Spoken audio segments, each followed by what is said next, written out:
Tonight, Telly Savalas stars as Kojak.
Ahí viene, salte, salte, ahí viene.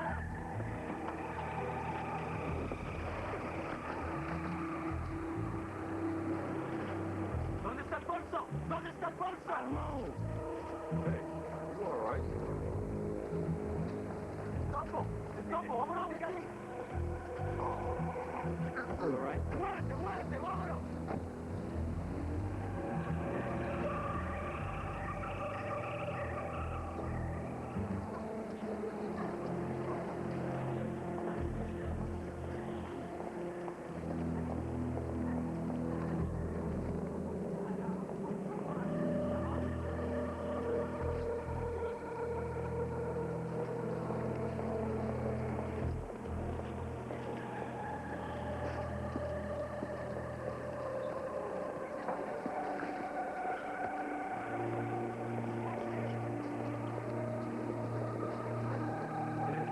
Attempt to manufacture sympathy for their client, Mr. Agajanian's attorneys would have us believe the defendant is frail and infirm, and his attendance at these proceedings constitutes a cruel and unwarranted hazard to his delicate health. I, for one, can think of something infinitely more hazardous. Sentencing him to live the remainder of his days beneath the roof of the fire trap he owns at 934 East 9th. Significantly, the defendant was not too frail, not too infirm to recently climb 10 flights on a pre-trial inspection tour of that same edifice. Flights, I might add, that his tenants, many of whom are much older than he, are condemned to climb almost every day because the elevator, like the heating, the electricity, the plumbing so infrequently works. Last January, height of a raging blizzard, the heat went out at 934 East 9th. To cope with the problem, Luis Dominguez purchased a hibachi and a 5-pound bag of charcoal briquettes. Temperature fell to 22 degrees that night, but the Dominguez family never felt the cold. Long before the sun rose that following morning, they were dead of carbon monoxide poisoning, and the defendant didn't feel the cold either. When at length the bodies were discovered, our frail and infirm Mr. Agajanian was snorkeling in the Bahamas.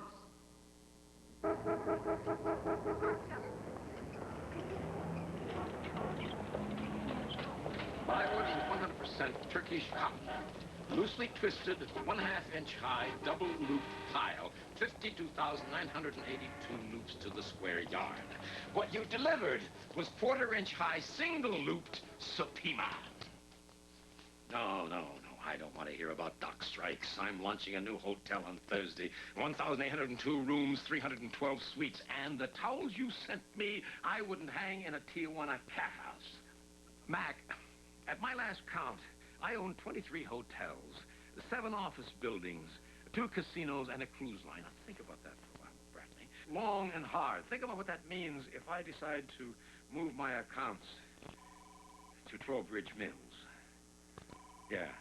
Now, I want that merchandise replaced by Wednesday noon or by Thursday morning. You're going to be up to your adenoids in Chapter 11.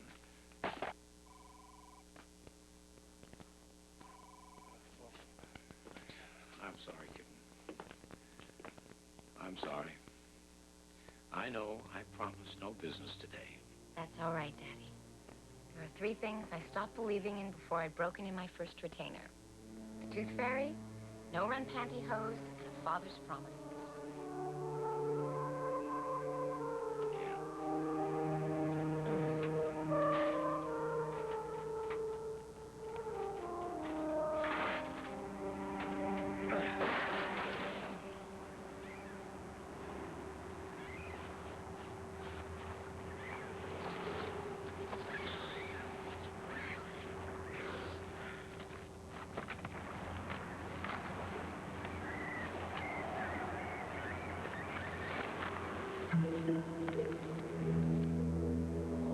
Cow, $10,000. 10,000.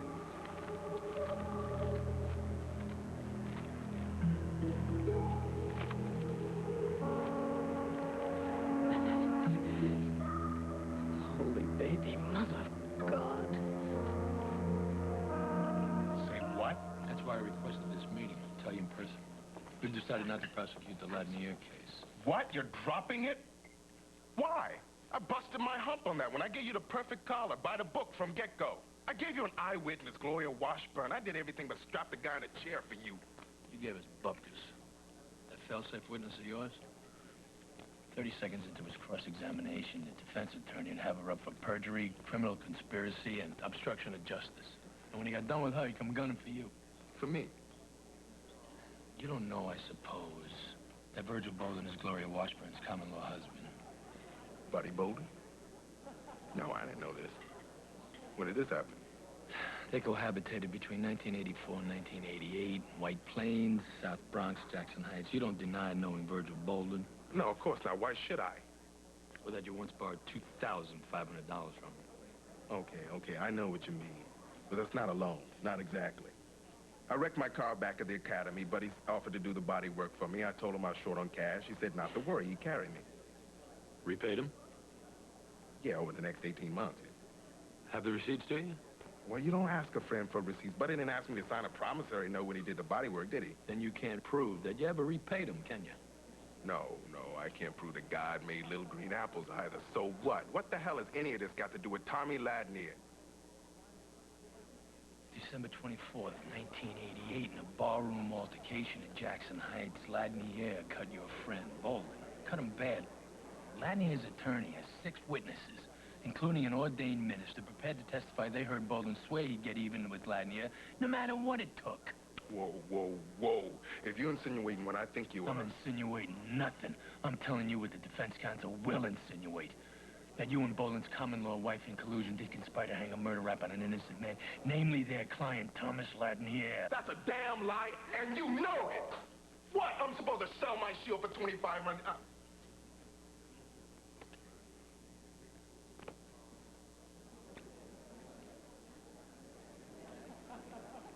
Where's it written it was only $2,500? That's the known sum. It doesn't inevitably follow that it dictates the total amount. Is that what you think? If it were, I'd hardly be sitting here, be back in my office preparing the People versus Winston Blake. You want to slay the messenger, Pally? You've only yourself to blame. You failed to do your homework. Your eagerness to button up the case. You asked every question but the right one. If you'll excuse me, Inspector. Detective Blake.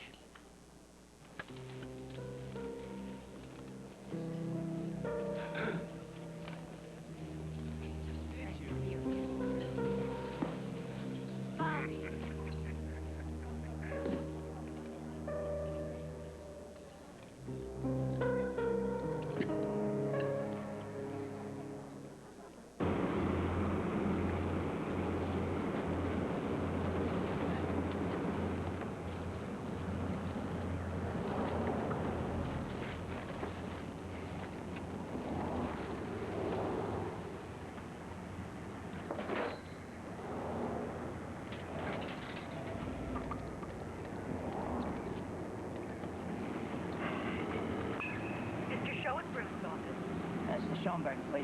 Your name? Me? He wouldn't know who I am. Just, tell him it's the lost and found, huh?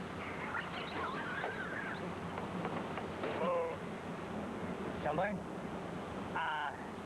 Sweating, are you? What about? It's safe. And it's yours. The $25,000. Meet me at South Street, under the FDR, at Rutgers Slip, 10 o'clock. You'll have the certificate? Yeah.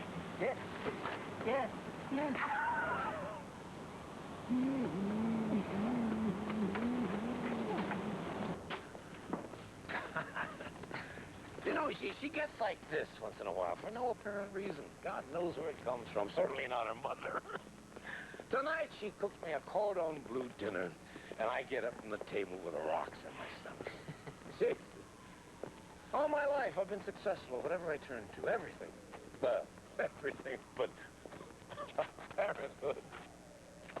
How do you do it? Do what?